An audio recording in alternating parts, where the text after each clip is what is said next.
Hello, welcome to study सफर। अगर आप BPSC teaching recruitment exam की तैयारी कर रहे हैं या फिर अन्य कोई भी एग्जाम की तैयारी कर रहे हैं तो आप एससीईआरटी के इम्पोर्टेंस को जानते हैं। तो इसी सीरीज में आज हम लोग क्लास 7th स्टैंडर्ड हिस्ट्री का सबसे लास्ट चैप्टर यानी कि चैप्टर 10 जो है हमारे इतिहासकार के बारे में पढ़ेंगे।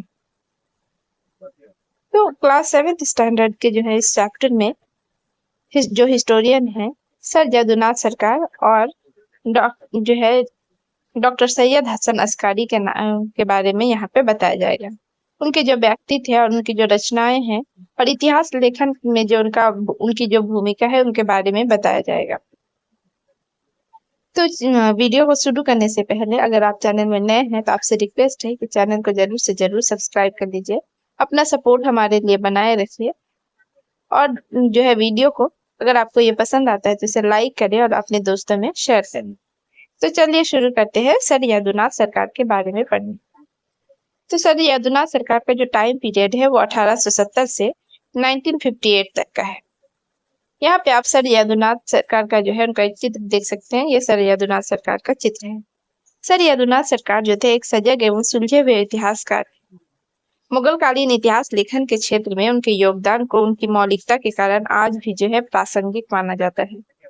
इस समय विश्व स्तर पर आधुनिक इतिहास लेखन के क्षेत्र में जो भी प्रगति हो रही थी उससे सर यदुनाथ जो थे वो भली भांति परिचित थे। फलतः इन्होंने जो है अपने इतिहास लेखन में भी वैज्ञानिक दृष्टिकोण को अपनाया। उन्होंने उपलब्ध सभी स्रोतों का तुलनात्मक अध्ययन कर इतिहास के सच तक पहुंचने का हर संभव प्रयास किया।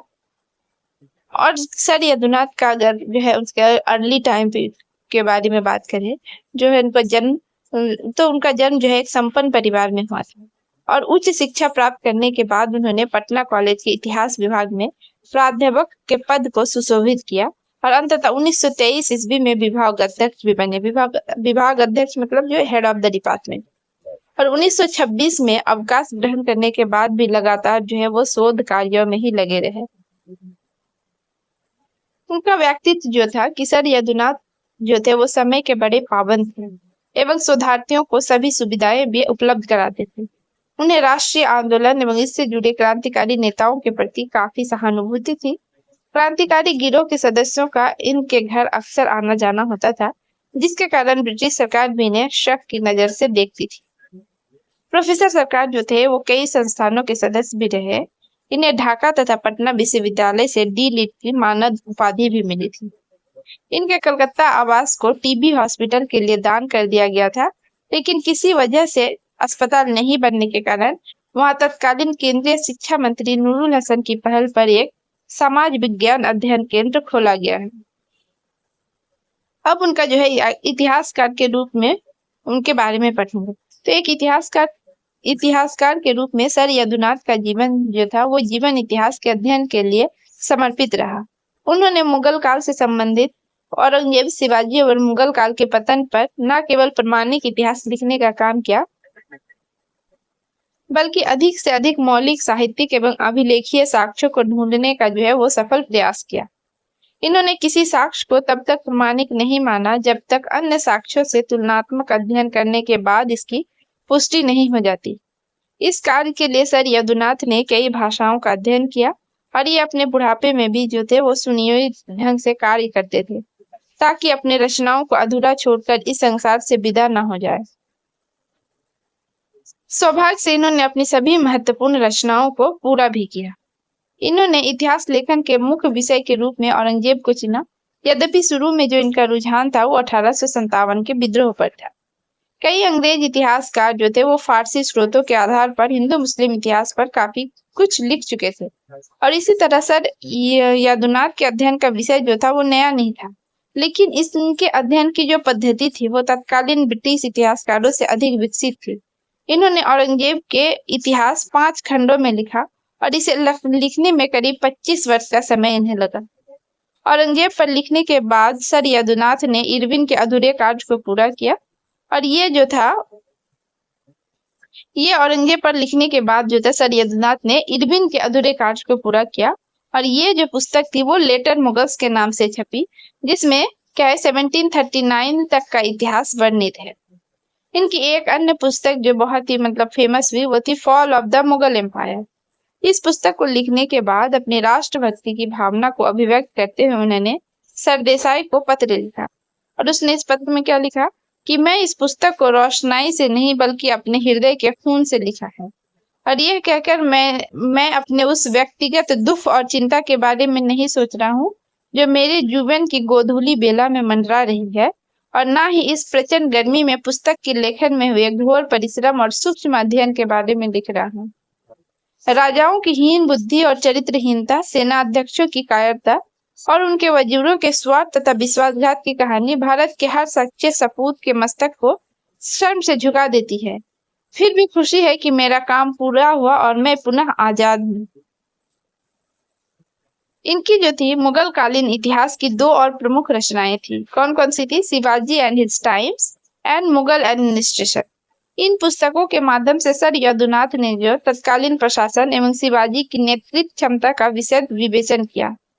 इन्होंने the military history of India नामक पुस्तक के माध्यम से भारतीय युद्ध पद्धति, सेनाओं के रख रखाव एवं उस पर होने वाले व्यय का बड़ा सूक्ष्म अध्ययन किया है। सर यदुनाथ ने मुगल काल के अतिरिक्त जो था Chaitanya his pilgrimages and teaching, Chaitanya's life and teachings, India through the ages सहित कैम्ब्रिज हिस्ट्री ऑफ इंडिया में लिखित अध्यायों के माध्यम से भारत के सांस्कृतिक एवं राजनीतिक इतिहास के कई पहलुओं को उजागर करने का सफल प्रयास किया। तो इनके जो मुख्य सर यदुनाथ का जो है मुगल काल के अतिरिक्त भी जो उन्होंने जो भी मुख्य भी किताबें लिखी उसमें से उन्होंने चैतन्य के ऊपर किताब लिखी और उस किताब का क्या नाम था कि हिज पिलग्रिमेजेस एंड टीचिंग। दूसरी किताब उन्होंने लिखी थी कि चैतन्य's लाइफ एंड टीचिंग्स और India through the edges. Cambridge history of India भी जो है इनकी जो है फेमस कृति या रचना थी। तो सर यदुनाथ की इन कृतियों का महत्व जो है वो फारसी एवं अन्य भाषाओं में उपलब्ध मौलिक स्रोतों पर आधारित होने के कारण है और इन्होंने कई मूल फारसी स्रोतों का हिंदी में अनुवाद भी किया है। सर यदुनाथ की जो अंतिम कृति थी वो कौन सी थी? ये हिस्ट्री ऑफ जयपुर और ये उनकी अंतिम कृति है।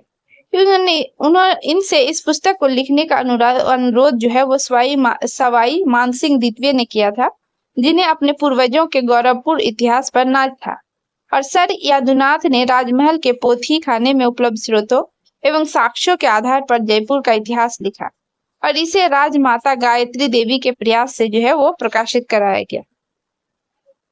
तो इस प्रकार हम देखते हैं कि मौलिक स्रोतों के तुलनात्मक अध्ययन को अपने इतिहास लेखन का आधार बनाने के कारण ही सर यदुनाथ को जो है वो आधुनिक भारतीय वैज्ञानिक इतिहास लेखन का जनक भी कहा गया है।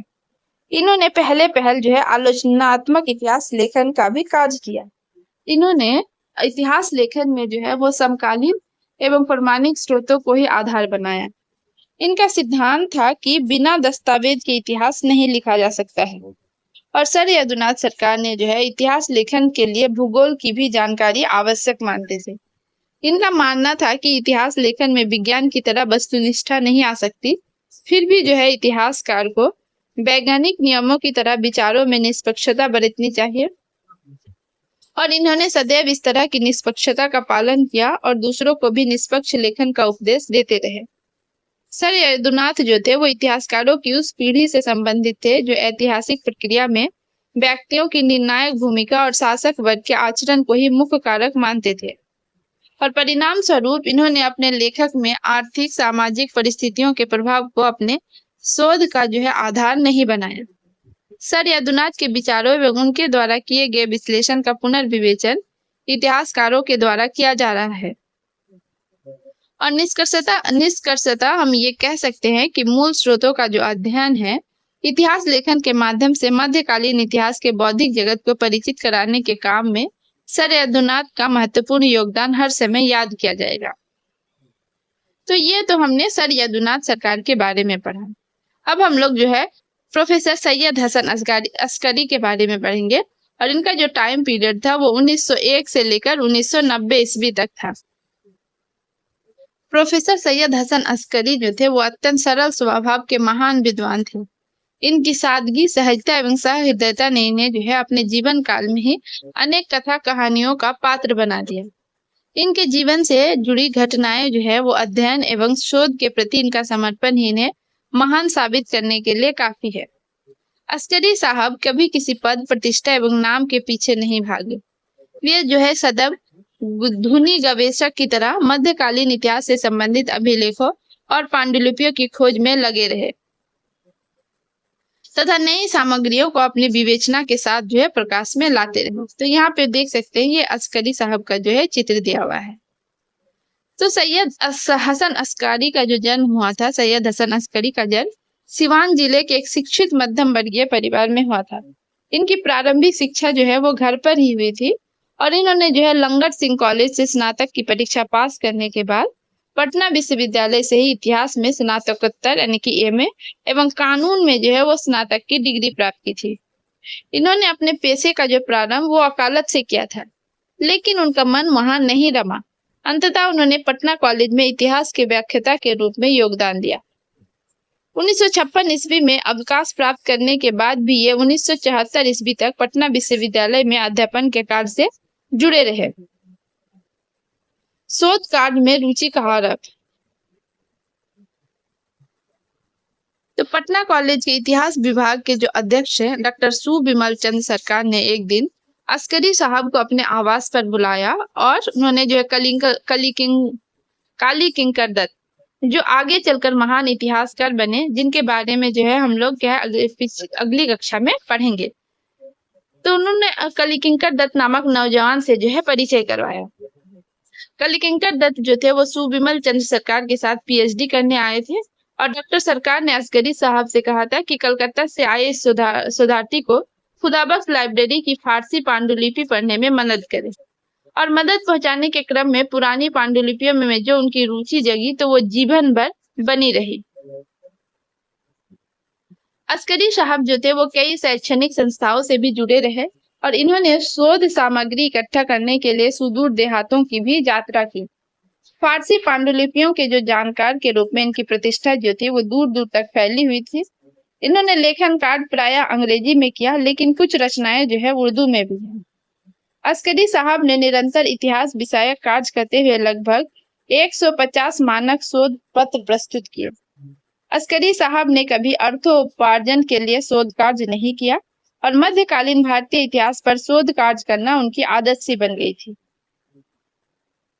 मध्यकालीन भारतीय इतिहास के शोधार्थियों के लिए यह स्वयं स्रोत की तरह थे और पटना के मध्यकालीन बिहार से संबंधित किसी गली, कुएं, मंदिर, मस्जिद की प्रामाणिक जानकारी जो है वो सहज ही प्रदान किया करते थे। तो शोध कार्य उनके क्या क्या प्रमुख शोध कार्य थे? तो समकालीन स्रोतों के आधार पर लिखी गई सामग्रियों की नई तर्क संगत एवं क्रमबद्ध प्रस्तुति जब किसी शोधार्थी द्वारा की जाती है तो उस उसे विषय से संबंधित शोध कार्य कहा जाता है। डॉक्टर अस्करी जो थे वो काशी प्रसाद जायसवाल शोध संस्थान के निदेशक तथा खुदाबख्श ओरिएंटल पब्लिक लाइब्रेरी की संचालन समिति के जो है वो सदस्य भी थे। अस्करी साहब जो थे वो कई पत्रिकाओं के संपादक मंडल के सदस्य भी रहे और प्रोफेसर अस्करी को इन कार्यों के बदले अंग्रेजी सरकार ने भी सम्मानित करते हुए खान साहब की जो है पदवी दी। इन्हें मगध एवं पटना विश्वविद्यालय ने डी लिट की मानद उपाधि भी प्रदान की और इन्हें पटना के नागरिकों ने सम्मानित करते हुए बिहार रत्न तथा भारत सरकार ने जो है उन्होंने पद्मश्री भी प्रदान किया।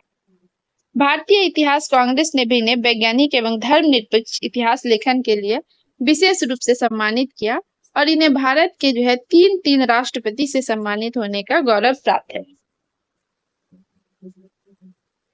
अस्करी साहब का जो है इतिहासकार के रूप में जो योगदान था और नए स्रोतों की खोज उन्हें विद्वानों से परिचित कराना था। उन्होंने अंग्रेजी और उर्दू भाषाओं में 200 से अधिक लेख लिखे जो विभिन्न शोध पत्रिकाओं में प्रकाशित हुए। इन्हें बाद में संकलित कर अंग्रेजी में जो है 5 खंडों में और उर्दू में जो है 1 खंड में खुदाबख्श लाइब्रेरी द्वारा प्रकाशित कराया गया। एक संकलन जो था उर्दू भाषा में बिहार उर्दू अकादमी ने भी प्रकाशित किया है, जिसमें जो है कॉम्प्रिहेंसिव हिस्ट्री ऑफ बिहार के अतिरिक्त उन्होंने 2 अन्य पुस्तकों का भी संपादन किया। कॉम्प्रिहेंसिव हिस्ट्री ऑफ बिहार में इनके साथ सह संपादक जो थे वो प्रोफेसर क़यामुद्दीन अहमद थे और इनमें इकबाल नामा और शाहनामा जो मुनव्वर कालान ये सब शामिल हैं। दोनों मूल फारसी रचनाओं पर आधारित है और अस्करी साहब जो है वो परंपरागत इतिहास लेखन शैली से प्रेरित थे। अतः उन्होंने मुख्य रूप से राजनीतिक इतिहास और सांस्कृतिक इतिहास की ही चर्चा की है। आर्थिक इतिहास में जो है उनकी रुचि कम थी। उन्होंने मध्यकालीन बिहार के जो है संपूर्ण इतिहास, तुर्क शासन काल से मुगल साम्राज्य के पतन तक अनेक लेख लिखे। बिहार के सूफी संतों, विशेषकर फिरदौसी के संतों पर जो है उन्होंने विस्तृत शोध किया और अमीर खुसरो की जो है अनेक रचनाओं की उन्होंने आलोचनात्मक व्याख्या भी की। मध्यकालीन भारत के जो है सामाजिक जीवन के अनेक पहलुओं पर उन्होंने जानकारी प्रदान की। जो है कि आपको जानकर ये आश्चर्य होगा कि मध्यकाल में जो है इनकी आदत और तौर तरीकों पर उन्होंने एक रोचक लेख लिखा था। और इसी तरह शासक वर्ग से लेकर सूफी संत और आम आदमी तक के जीवन पर उन्होंने गंभीरता से जो है अध्ययन किया और उनकी जानकारी अपने पाठकों को दी थी। अनेक स्रोतों, पांडुलिपियों और पुरानी रचनाओं की खोज, उसका गहन अध्ययन करने पर उस पर लेख लिखकर अस्करी साहब ने इतिहास लेखन और इतिहास की समझदारी को समृद्ध बनाया। और इससे भी महत्वपूर्ण योगदान जो है उनका ये रहा कि उन्होंने इतिहास लेखन में वस्तुनिष्ठता की जो है प्रति पूरी ईमानदारी बरती। उन्होंने स्रोतों में उपलब्ध सूचनाओं को इतिहास के छात्रों और शोधकर्ताओं के समक्ष रखकर उन्हें शोध और अध्ययन के लिए न केवल प्रेरित किया, बल्कि उन्हें इसके लिए सामग्री भी उपलब्ध कराई। फारसी भाषा के स्रोतों, अभिलेखों और फरमानों के अध्ययन और विश्लेषण में अस्करी साहब की दक्षता जो है वो अद्वितीय थी। और सबसे बड़ी बात यह है कि उन्हें अपने ज्ञान पर जो है कोई अहंकार नहीं था। वे अत्यंत ही जो है सरल व्यक्ति थे और हर छात्र और शोधकर्ता की सहायता और मार्गदर्शन के लिए तत्पर रहते थे। मानवता के प्रतीक प्रोफेसर अस्करी जो था एक महान इतिहासकार होने के साथ साथ मानवता के सच्चे प्रेमी थे। इन्होंने अपने निधन के पूर्व अपने बच्चों से उनकी मृत्यु के बाद होने वाले रीति रिवाजों पर खर्च करने की मनाही की थी और उन्होंने जो है अपने बच्चों से ये कहा था कि अगर ये मंजूर ना हो तो अपनी क्षमता के अनुसार 40वें दिन गरीबों को खाना खिला दे और यदि हो सके तो किसी अनाथ बच्चे को पढ़ाने का खर्च संभाले या किसी विधवा की शादी पर खर्च करे। और भीख मांगने वाले, चाहे वे किसी भी धर्म के अनुयायी हो या विकलांग बच्चे हो, उन्हें आर्थिक सहायता प्रदान करें।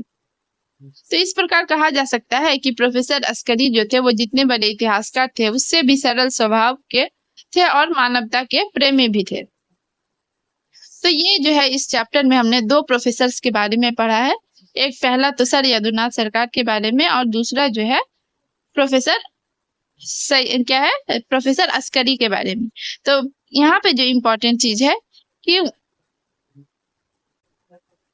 सर यदुनाथ सरकार ने जो है कौन कौन सी किताबें लिखी। तो उन्होंने जो है यहाँ सबसे पहले तो उनकी जो किताबों के नाम यहाँ पे हम लोग यहाँ पे पढ़ेंगे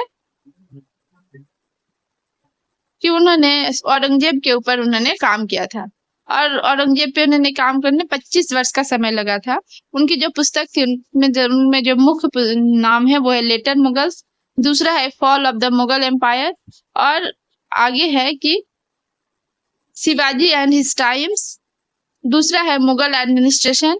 आगे वो और भी लिखते हैं कि Chaitanya his pilgrimages and teaching, दूसरा लिखते हैं Chaitanya's life and teachings, India through the ages और उसके साथ ही Cambridge history of India. Sir Yadunath Sarkar ने जो है ये हिस्ट्री ऑफ जयपुर भी लिखी थी और उन्हें जो है आधुनिक भारतीय वैज्ञानिक इतिहास लेखन का जनक भी माना जाता है। प्रोफेसर सैयद हसन अस्करी जो है इन्होंने भी जो है मुगल कालीन या मध्यकालीन इतिहास के बारे में इन्होंने बहुत लिखा है और जिनका जो लेखन था वो खासकर किसके बारे में लिखा था। तो प्रोफेसर अस्करी साहब जो थे उनको जो है राजनीतिक इतिहास और सांस्कृतिक इतिहास में विशेष रुचि थी और उन्हें जो है आर्थिक इतिहास में कोई इतनी खास रुचि नहीं थी। उन्होंने जो है वो सूफी संत और आम आदमी के जीवन पर भी जो है बहुत गंभीरता से अध्ययन किया था और उनकी जानकारी जो है उन्होंने अपनी पुस्तक में लिखी थी। तो ये इस चैप्टर का जो है ये पूरा सार रहा। अगर आपको ये वीडियो पसंद आता है तो इसे लाइक करें, अपने दोस्तों में शेयर करें और हमें सपोर्ट करने के लिए चैनल को जरूर से जरूर सब्सक्राइब करें। वीडियो देखने के लिए आपका बहुत बहुत धन्यवाद।